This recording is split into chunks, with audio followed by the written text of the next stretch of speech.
What's up again, viewers? Brian here at 3TR, and welcome to another episode of People's Questions. Before I get into the questions, however, I would just like to congratulate and apologize to my two winners of last Friday's contest question, and they were Boneless Chicken 69er and Spectral Shadow.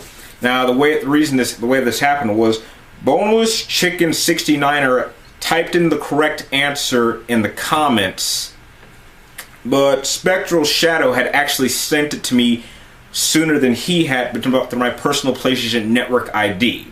And I didn't get a chance to keep track of my PlayStation because I had to leave to go see a movie. So I saw Boneless Chicken's answer and declared him the winner, but I didn't know about about Spectral Shadow. So to apologize for the mix-up, I actually went out and I just bought two of them, and I sent one to each of the winners just to kind of say I'm sorry for the mix-up. This is a mistake on my part,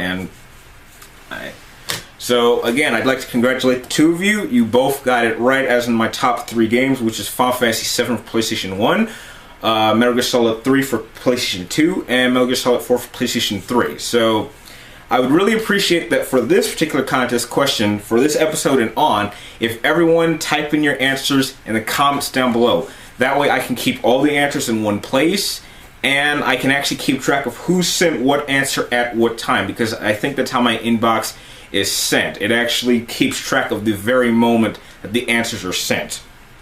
And with that, let's get into your questions. Now, I actually got quite a bit this time and a really good diversity between them, so that's good. So keep them up, you guys keep me busy.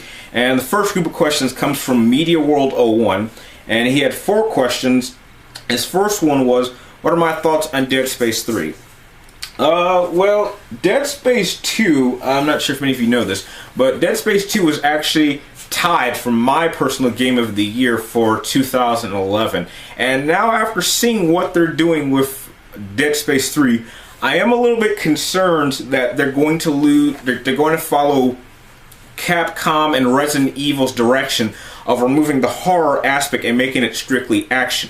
Now, I am aware that in terms of the campaign, there actually is a setting that allows you to have it single player and co-op, and the cutscenes in the story actually changes around whether you want to play by yourself or a partner. So the first time I'm playing, I'm definitely going to play by myself.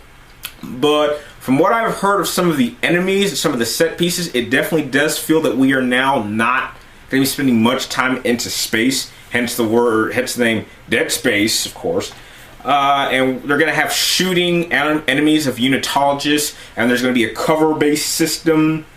It definitely seems like they're definitely going more the action route, and that does concern me a little. But I am going to trust EA on this one. I'm going to trust they know what they're doing, and if they really believe this can work, then I'm more than happy to give them a chance. So I'm definitely looking forward to it. It might be my most anticipated game of next year, maybe. Only time will tell.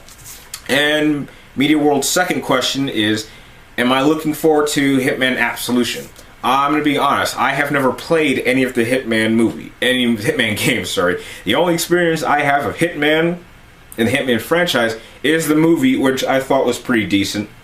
But from what I've seen with this new one, it definitely seems like they're definitely modernizing it, adding it, making it a little bit more familiar from active gamers like me.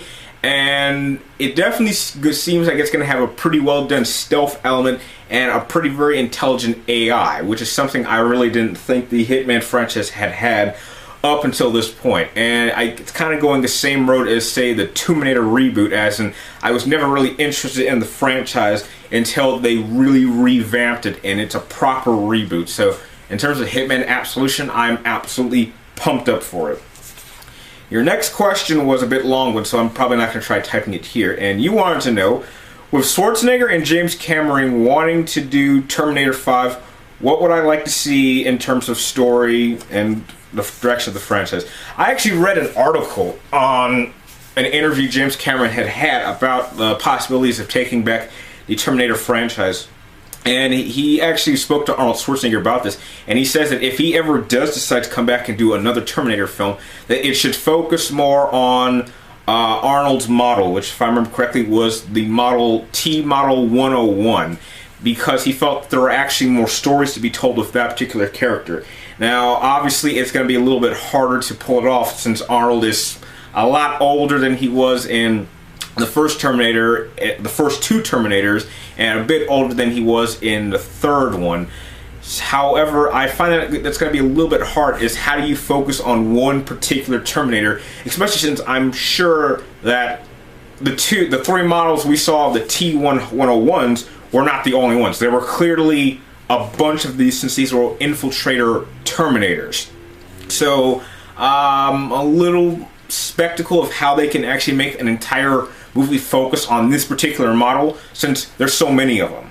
But if James Cameron and Arnold Schwarzenegger do miraculously team up to do a Terminator 5 movie, then it's safe to say that this might be the true Terminator 3 movie, or we might have the James Cameron Terminator trilogy we were all hoping for, but only time will tell. If that ever does happen, I'll definitely go check it out and be sure to give a full done review on that. And Media World's final question was my thoughts on Michael Fassbender and Sony making an Assassin's Creed movie.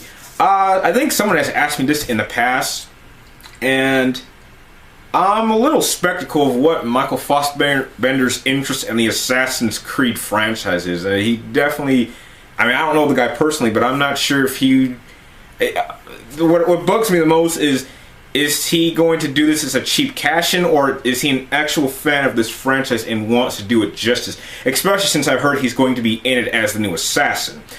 I don't think I think that if he's really serious about this, then he really needs to understand the world in which the Assassin's Creed universe functions, and they definitely need to get the makers or some of the storytellers on board, because they would know this franchise in and out, and so they would definitely know the proper changes that would need to be made in order to make a movie, which I don't want to see a movie directly based off one of the games. I would like to see a movie that takes place in between one of these games, or is a sequel or a prequel to a game that we have already seen.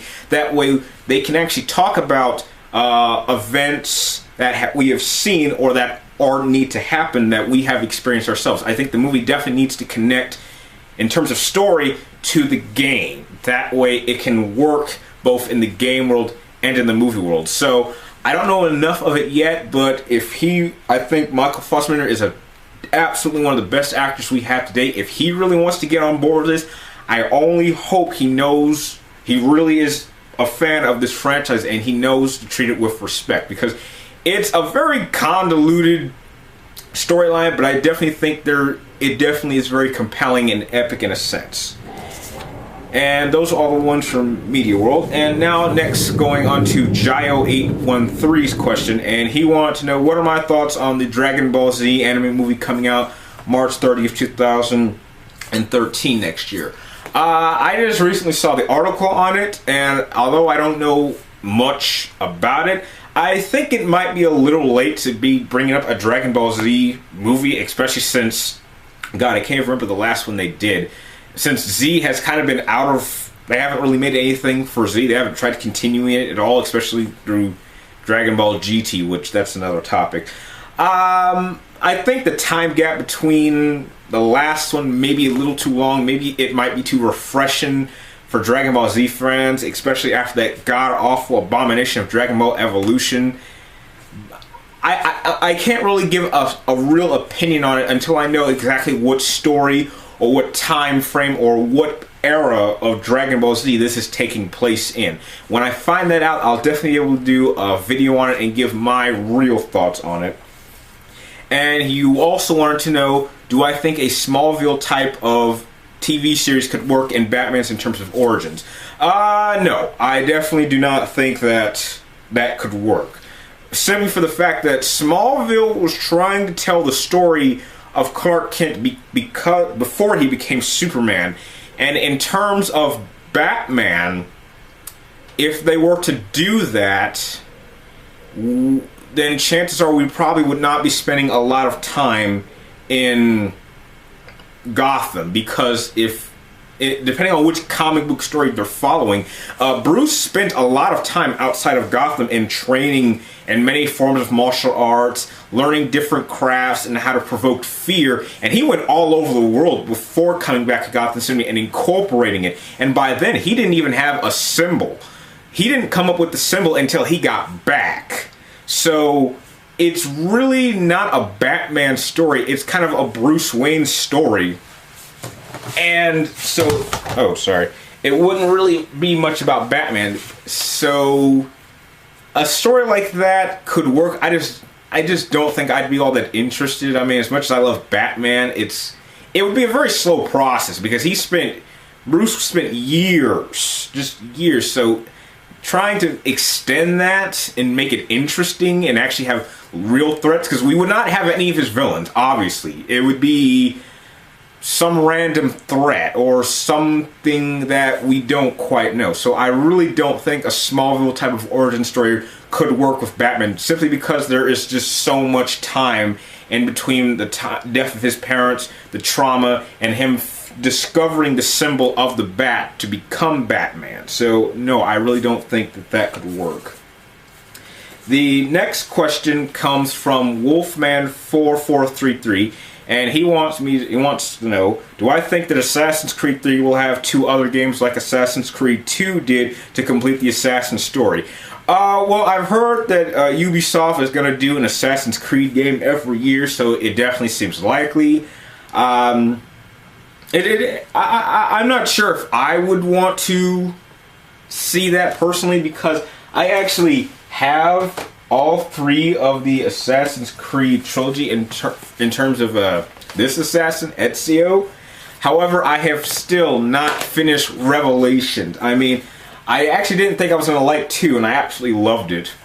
I love Brotherhood even more, but by the time I got to Revelations, it just got kind of stale to the point where I really don't care how this character's story ends, because I don't get the sense it's really going to connect very well to the next Assassin, and it clearly looks like it won't. I may be wrong on that, but only time will tell. So I think that they will. I just don't think I would be too into following it if it's, you know, the next Assassin's going to get 3 games, and the next Assassin's going to get another 3 games. Like, when we get to a strictly Desmond storyline, that's what I'd like to see. Because to see those type of tactics done in our time would be a little interesting to see, but that's definitely something I'm interested in seeing. And next, and lastly, is an old one. Timmy Primetime has made his return after being away, and he had a pretty simple question that I actually spent quite some time thinking about. And he wanted to know, what action stars would I like to see in Expendables 3? Now, outside of the ones that are already announced for it, I did come up with 5, personally, that I think could work, and I don't think could bring in their own audience. The first being Dwayne Johnson, or AKA The Rock. They already had Stone Cold Steve Austin in the first one, so I definitely think adding The Rock would be a major plus, especially since he's been in 2 big movies, or the second one's coming out. Him being in Fast 5, him currently filming Fast 6, and him being in G.I. Joe, The Retaliation, which I'm really upset that they pushed that back till next year. So I definitely think he would definitely bring his own just big guy essence to it. And next to that, I'd like to see Vin Diesel do it. However, because I think his character of Riddick is definitely one of the most badass galactic space convicts of all time, and I really cannot wait to see the 3rd Riddick movie, or technically the 4th one, since there was an animated one. I definitely think he and The Rock, I don't think you should put them both in the same movie, but if you want to get like another big guy next to Terry Crews in the Expendables 3, I would definitely put one of those 2 guys in there for sure. Another one, which is kind of just a personal favorite of mine, it probably would never happen, but I'd like to see Will Smith. I think he really needs to get back into movies, because he really doesn't do many movies a lot, so he really needs to do more movies, not just one movie every so many years, because after a while, then he's just going to be forgetful, and I really do not want to see that for Will Smith. Another wild card for me that I think many people might disagree with me at, but this is just personally. What about if they're in the business of adding older action stars? Then I think Mel Gibson could be a good one, maybe, if he doesn't get all crazy and get in the, you know, in the tabloids much. Because say what you will about Mel Gibson, he's been in a lot of phenomenal films, and he's really had his fair share of action in terms of, you know, with Lethal Weapon and Braveheart and Mad Max of all things. So he definitely knows how to do action, and I definitely think he could bring his old school style into the next movie for sure. And if we really want to, the one I definitely would like to see is, now that we're in the business of adding women into this, to the Expendables, the one woman I would absolutely love to see in Expendables 3 is put Sigourney Weaver in there. I mean, I'm not sure if she's done much action outside of the Alien franchise, but what she did during that franchise, probably the strongest female character I've ever seen in a movie, perhaps of all time, at least I think in my lifetime. So I would definitely like to see her in there, if not make like a small cameo at least, maybe. But yeah. And with that, wow, this has been a long video. This has to be the longest video I've done in a long time. Keep it coming, because you guys definitely keep me busy. And now on to your contest questions. But before I do that, I'm just like to let everyone know that I will not be here in Vegas next Friday. I'll actually be in another location, which could possibly be the future filming site of 3TR. Maybe, however, that decision is not mine to make, as some of you may know. So if you guys send in your contest questions for episode 31, then try to, I'd like to keep it to maybe 3 or 4 questions. I'd really like them to be quick and small. I don't want it to be a long video like this one. Simply because in order to upload it, it has to be less than, I'd say, 8 minutes if I'm uploading it from a certain object. So it needs to be short. So if you're going to send your questions, send one question in. If you have more, then I'll definitely try to get them in episode 32 when I get back to Vegas. So just letting you guys know now.